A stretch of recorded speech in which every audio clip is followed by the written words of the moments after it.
байцгаана уу. За өнөөдрийн ээлжид мэдээлэлээр та бүхэндээ Сондрмед эмнэлгийн мэдцэлийн дасгаас цэжний хөндийн мэдцэл болоод ялангуяа гарын алга сугны хүлрэлт тэдгээрийг одоо дуран болон лазер технологиор хэрхэн эмчлэх тухай мэдээллийг хүргье.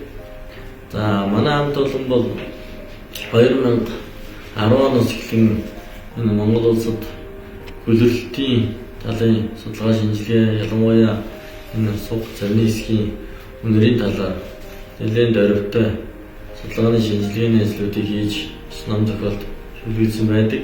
За бид мөн орчин үеийн дэвшилтэт технологиудыг эх орондоо нэвтрүүлж ялангуяа сүүлийн үед энэ сугны хүлрэлт, гарын алганы хүлрэлт, за зарны үнэр, за хөлийн улны хөлсийг дурангийн аргаар мэдрэлийн сипатик мэдрэлийг боо таслах хэмжлэгээ хийж байна.